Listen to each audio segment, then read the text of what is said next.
is Martin Rock, and I'm going to read a section from my book, Residuum, which just came out with CSU Poetry Center, the Cleveland State University Press, last year. So I should just say just a quick thing about the book. It engages with a lot of crossouts. It's kind of an effort to reveal the act of revision, but also just to sort of like decentralize the language, and does a whole lot of things. I'm not going to talk about it too much, but I just wanted to say that before I jump into it. Today in the street, I met by chance an old friend from Japan. He was delighted to see me. We embraced and became ethereal beings. We decided to meet at the Stag's Head for drinks, that we might get sozzled, that we might inhibit the glutamate in our brains, that we might become ensorcelled with dopamine, that we might play a round or two of darts, that we might reaffirm our peripherally friendly relationship by becoming the human equivalent of reptiles, by becoming human. Man knows not what he does. Man knows what he does. Just yesterday I read in the newspaper. Just yesterday I scanned on the internet. Just yesterday I was in direct receptive communication with an astrophysicist I have never met. I have wanted to become. I have had the opportunity to entertain at an unofficial gathering of scientists within the gauntlet of my own imagination. Just yesterday I was in communication with an astrophysicist I had the opportunity to entertain within the gauntlet of my own imagination. In the woods I skinned a bunny. In the woods I did not skin a bunny. In the woods I saw a bunny with my own two eyes and pointed out, look. There is a galactic ocean of water in space 12 billion years old, with 140 trillion times all the water on Earth. It exists beyond our knowledge of its existence. It exists as mist. It is 300 trillion times less dense than our own atmosphere.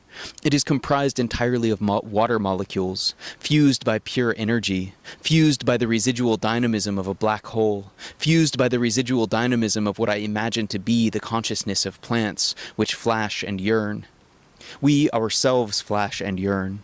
We ourselves are born of this galactic ocean. We are born of this unfathomably dilute neopoxy.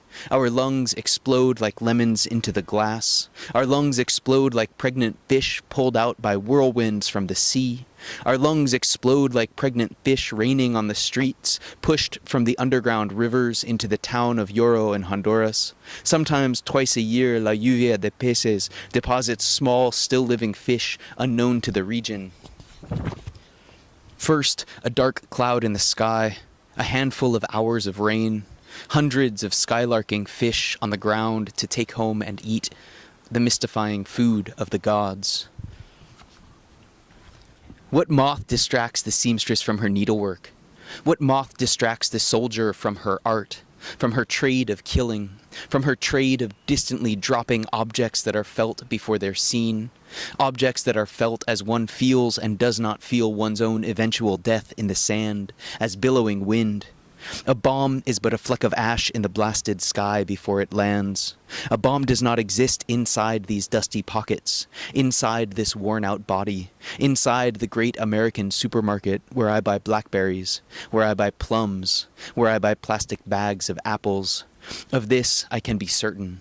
Of this I am American. I want to prick my thumb on thorns. I want to bleed on fruit. I want to earn a place in the world of form. There is a war to claim the hearts and minds. There is a war inside our bodies playing out. Humans are mostly inhuman. The organisms that grow inside us escape when we are dead. They die when we die. They outnumber even the billions of children that will be born in the next 10 years. Even the billions of children that will learn to disguise themselves as insects in video games, that will learn to fashion and bargain and populate, while inside our guts tens of thousands of non-human bacteria go about the business of how to filter out the poison we've consumed. I've grown terrified of antibiotics. I've grown terrified of prepackaged food. I've grown terrified of video screens in stadiums, of electricity spilling from an unlit street, of the vague and lasting threat of terrorism, of strangers entering and exiting movie theaters, of an iota of unknown breath on my arm, of policemen and their guns, of the invisible economy that breathes, of the hypnotic directives of popular music. If language is twinned as DNA, our tongues are forked. Our healers, our doctors must learn to speak in metaphors of war, in metaphors of annihilation. I attack the enemy within by means of cathartics and refrigerants. I attack the enemy within by releasing him of the status of enemy, and when he is no longer my enemy, I acknowledge his gifts.